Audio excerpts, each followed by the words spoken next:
or whatever.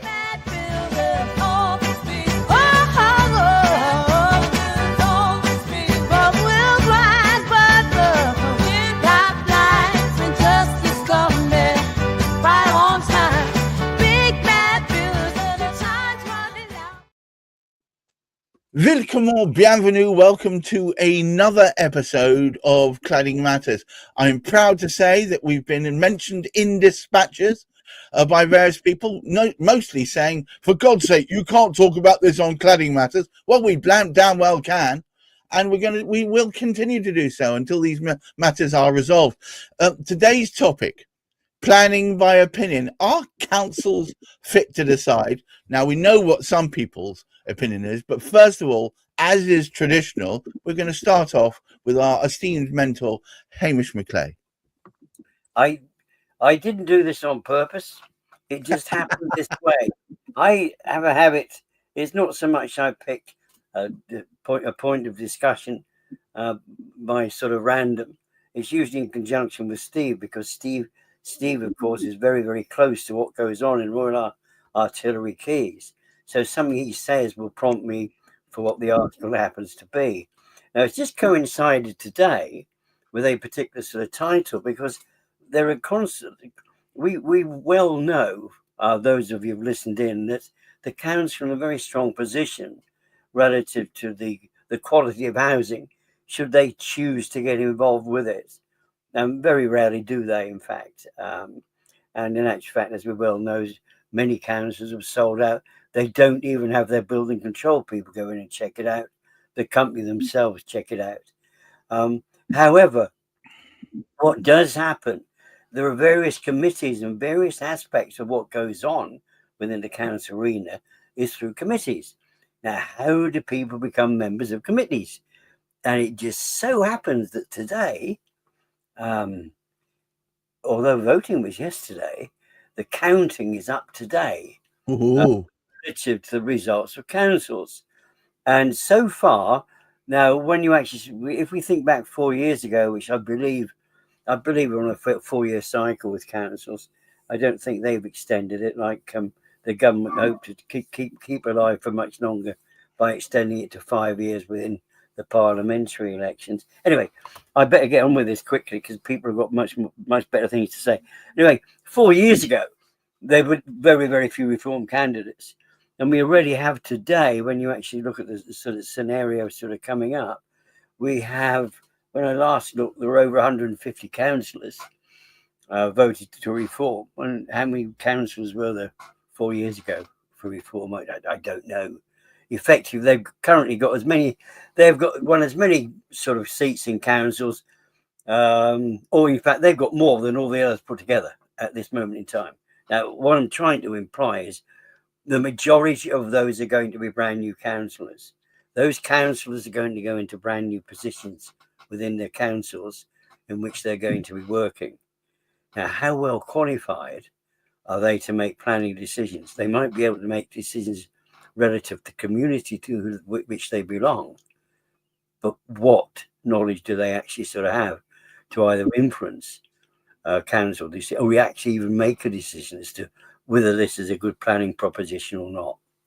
I heard that many members of the council were laid end to end and they still couldn't reach a decision. Wendy, what are your thoughts? My thoughts are that if somebody has experience at planning and understanding housing, well, it's not even just housing, it's commercial planning as well. Property, if they are part of the property sector, they are better placed to make a decision about planning than an elected councillor who has no experience whatsoever. It would appear to me that people in the fire department who probably make statements about the readiness of fire risks and whether those risks have been mitigated possibly know better than these elected councillors. Zara, it seems to me that people are making statements about things that they've got no demonstrable knowledge about. That's always the case, Gareth. In reality, we have to face that the people who are putting the planning decisions through are the ones that are still, doesn't matter who the councillor is, those people behind the scenes are still the same, and they're still allowing developers to build on floodplains. They're still allowing, developments to continue without certain conditions being satisfied, and not taking legal action afterwards. Thank you, Sarah. Steve, it appears to me that people would rather believe the flim-flam the council produce than the reports and information provided by registered providers of that information, i.e. fire prevention specialists, etc. Yeah, no, that's right. And of course, here at Royal Artillery Quays, we have a live situation playing out with a council that has basically put a stopper every step of the way in all of our work. So, firstly, and this is in 2019, the Building Control Department of Greenwich Council looked at our development on the river at Royal Artillery Quays and Woolwich and said the regulations carried out at the time would have been Building Regulations 2000. So that's the version of the building regulations.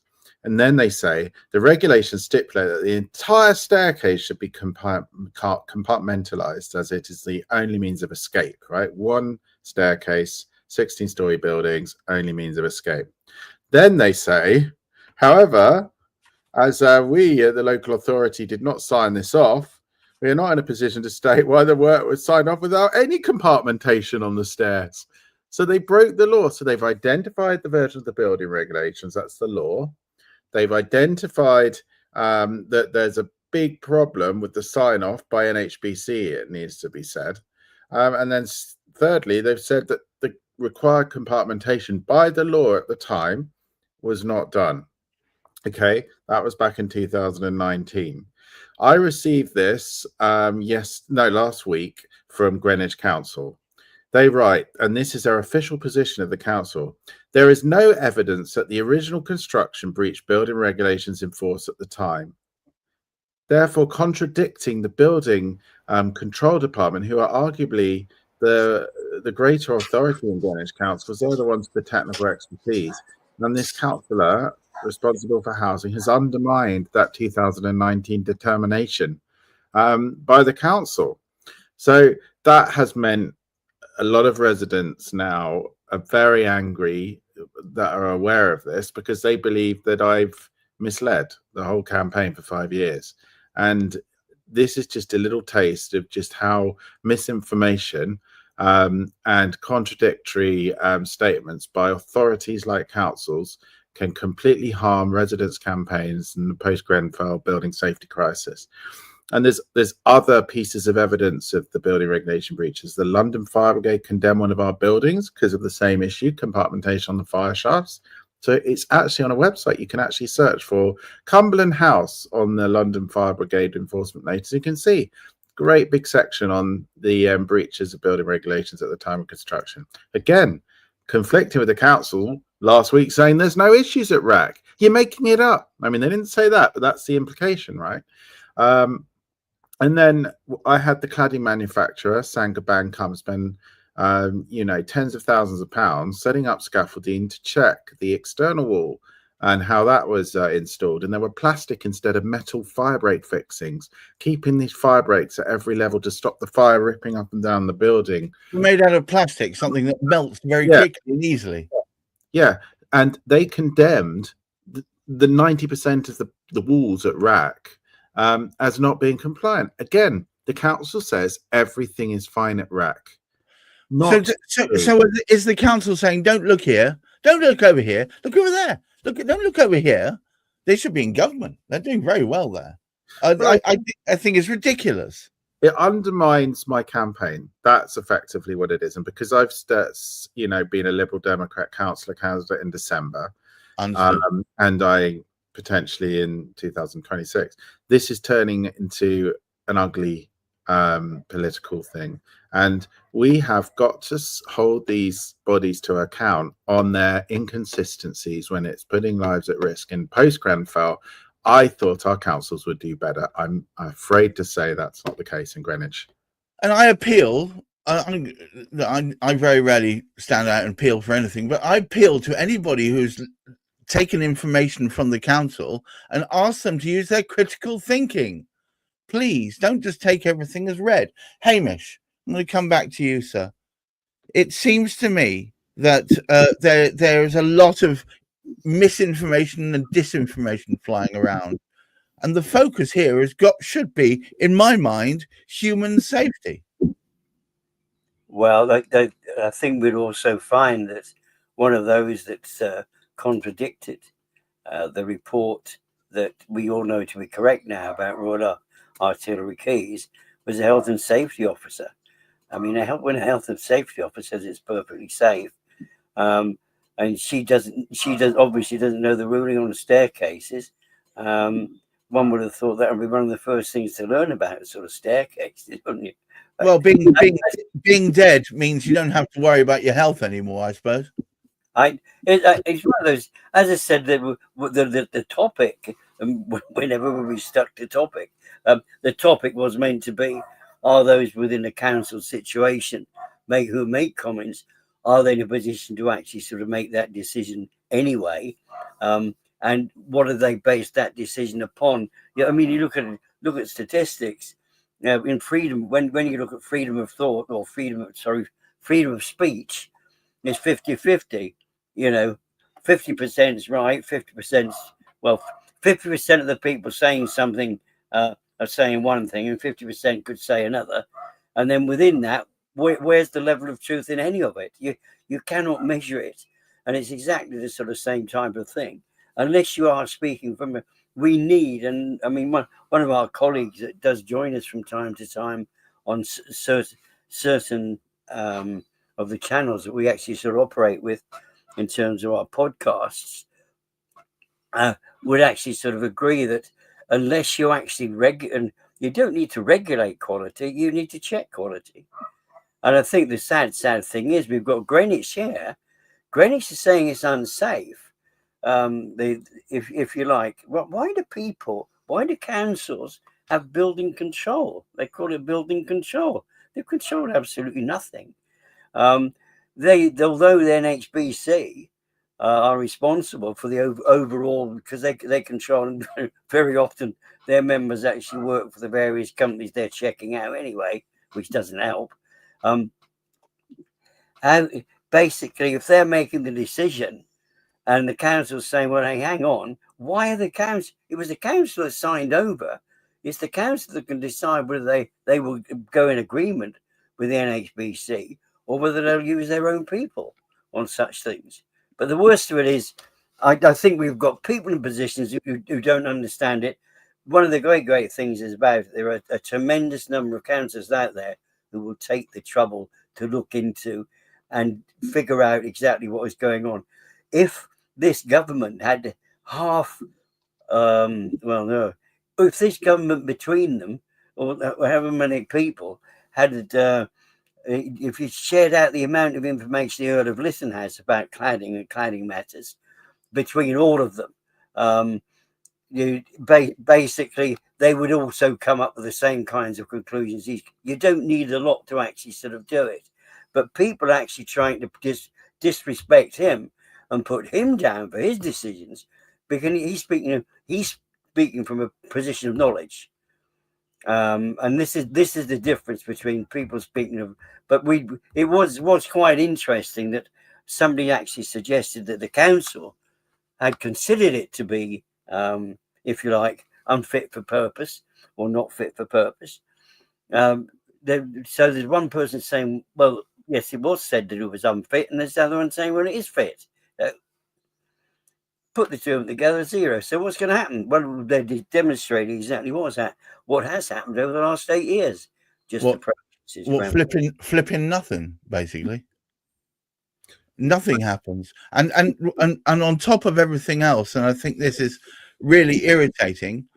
How many lives is enough lives that you're willing to lose? How much death is okay? It seems to me that they're playing with the potential future of people's lives. They're not just playing with their finances, because frankly, it's almost impossible to get insurance on these things. They're playing with their lives and their livelihoods. Steve. Yeah, I was just going to say that the other thing that's happening at the moment, for viewers to be aware of, is the new PAS 9980 to 2025 standard. It's a code of practice, should I say? It's not a standard. Is being reviewed, and it's open to public consultation. So if anyone wants to have a look at it, they can. It's on the British Standards Institute website, but it's also on my LinkedIn. So have a look at my LinkedIn. I put the entire standard up, and it's effectively not changed. It allows banned combustible materials to stay on buildings without, any fire performance test evidence, and it allows building regulation breaches, to be ignored. Nothing has changed. They've changed a few bits and bobs around the edges, but this standard is being used by developers and the public treasury funded remediations to get out of the liability. It's a liability limiting code of practice for commercial operators in construction, mainly the developers, and that is unacceptable. And the council cling to that standard and the fact that the building safety regulator for buildings above 80 meters are responsible, and they don't want anything to do with it. But what we're asking them to do is, because the standard is only partial, we want the council to do the other stuff that Barratt are going to get away with, because they've watered down the standard, which is totally reasonable because the standard is substandard.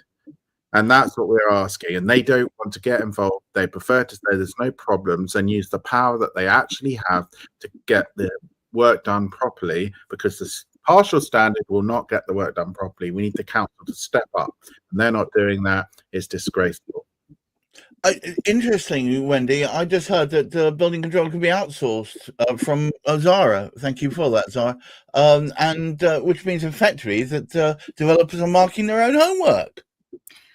And that is indeed what the appearance is. And that is the case. And quite often what happens with independent building control is they are conflicted by the fact that they are reliant on the builders to continue to give them work. So again, when they mark their homework, they are, I say, not necessarily going to, but are pressured into turning a blind eye about things that are not built according to how they should be built. Yeah, but hang on a moment, Wendy. All your first-time buyers desperately trying to find properties for them to settle into, held back because of the many thousands and thousands of properties that could be available to them, but just aren't available because they're just unfit.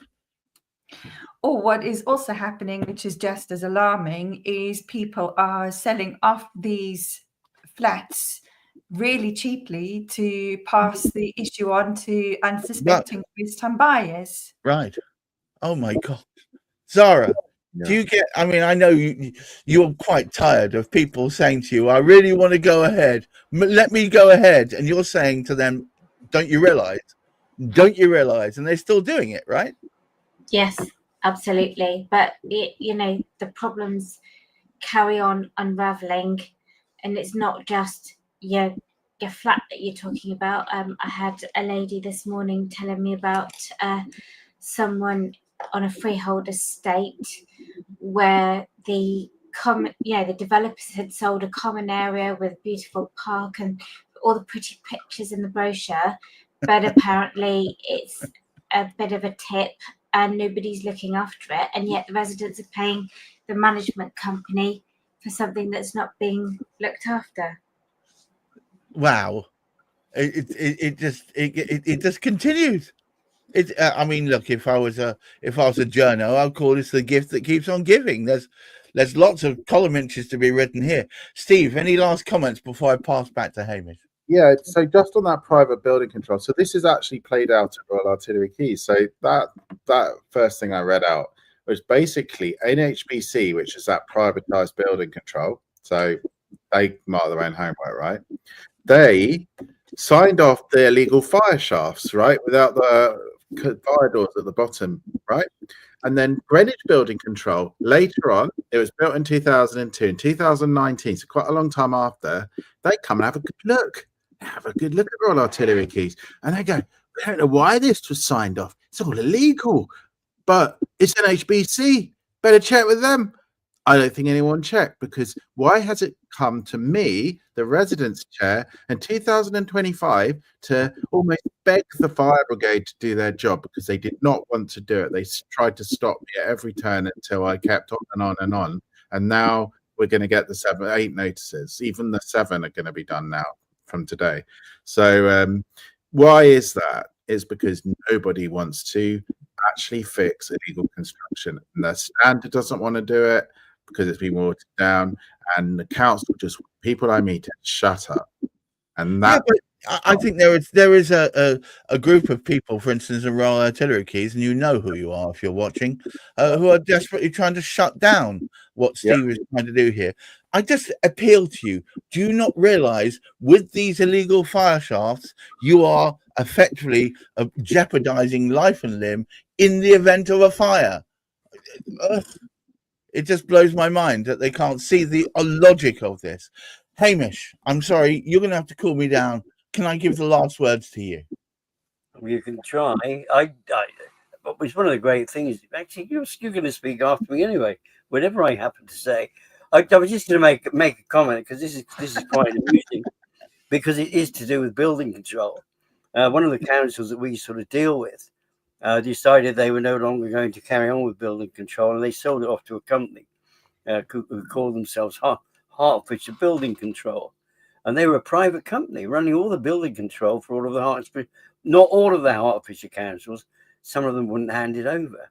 And they were charging us a certain amount. What they wanted to charge, every time we asked them a question, they want to charge us £30 per question, this private company. And then we tell them actually it is information that we should be able to access on our own. Anyway, we got it down. We got it all nicely sort of sorted out, and it became friendly in the end. Last year, this particular company sold it back to the council. Now the council is charging us £10, not £10, 10 times as much as we were originally paying to this private company.